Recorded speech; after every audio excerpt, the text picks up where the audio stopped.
भगत सिंह, एक नाम जो हर नौजवान के दिल में आग की तरह जलता है। ये कहानी सिर्फ एक रेवोल्यूशनरी की नहीं, एक सोच की है।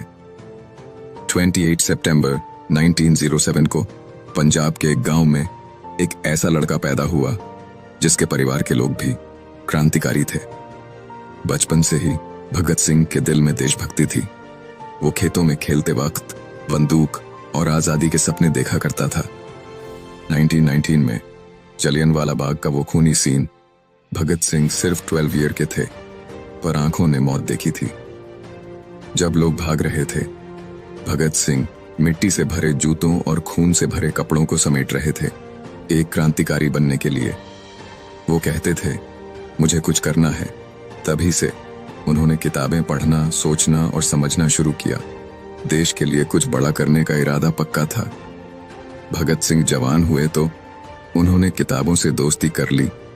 हिस्ट्री, पॉलिटिक्स और फ्रीडम के बारे में पढ़ना उनका पैशन बन गया।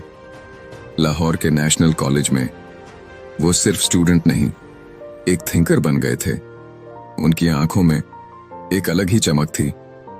उन्होंने कार्ल मार्क्स, लेनिन जैसे विचारों को पढ़ा। उनकी सोच समझने लगे कि आजादी सिर्फ जंग नहीं, एक सोच भी है। वो अक्सर कहते थे, अंग्रेजी तलवार से नहीं, हमारी सोच से हारेंगे। उनका दिमाग एक चलते फिरते मिशन बन चुका था। कॉलेज में उन्होंने नए दोस्तों का एक सर्कल बनाया।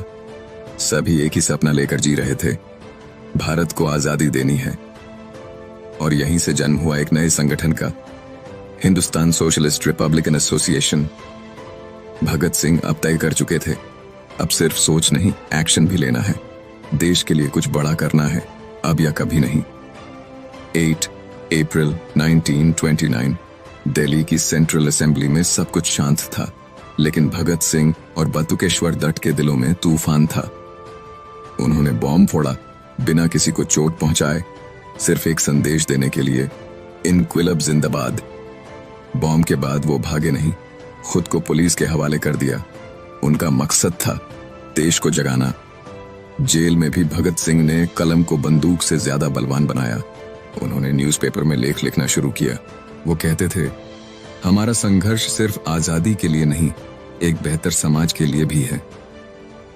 उनका ट्रायल एक नाटक बन गया था। भगत सिंह कोर्ट में भी ब्रिटिश हुकूमत के खिलाफ खुला बयान देते रहे। पूरे देश के जवान उनसे प्रभावित हो चुके थे। वो एक क्रांतिकारी नहीं, एक इंस्पिरेशन बन चुके थे। जेल में भगत सिंह ने हंगर स्ट्राइक शुरू की। उनका डिमांड था पॉलिटिकल प्रिजनर्स के साथ इज्जत से पेश आना। वो 116 डेज तक भूखे रहे। उनका शरीर कमजोर हो गया, लेकिन इरादे पत्थर से भी मजबूत थे। जेल की दीवारों पर उन्होंने लिखा, मेरा रंग दे बसंती चोला। उनकी आवाज बन चुकी थी पूरे देश की आवाज। लाहौर जेल का एक एक पल उनका इतिहास बन रहा था, लेकिन अंग्रेजों ने फैसला ले लिया, उन्हें फांसी दी जाएगी। 23 मार्च 1931 सुबह होने से पहले ही भगत सिंह, सुखदेव और राजगुरु को चुपके से फांसी दे दी गई। भगत सिंह मुस्कुराते हुए बोलते हैं, मौत से डर नहीं लगता अगर वो देश के लिए हो। जब उनकी मां ने अंतिम बार उनका चेहरा देखा तो आंसुओं के साथ उन्होंने कहा, मेरा बेटा शहीद हो गया।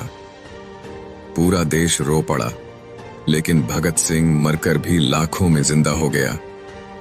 उनका नाम हर स्कूल, हर गली, हर नौजवान के दिल में गूंजता है, इनक्विलाब जिंदाबाद। भगत सिंह के सपने सिर्फ आजादी के नहीं थे, एक नया भारत बनाना था, जहां समता हो, न्याय हो और इंसानियत हो। उन्होंने कहा था, जिंदगी बड़ी होनी चाहिए, लंबी नहीं। उनकी हर सांस एक मिसाल थी।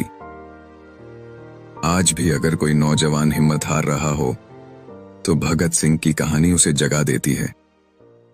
अगर आप भी भगत सिंह से प्रभावित हैं तो उनकी सोच को अपनाएं।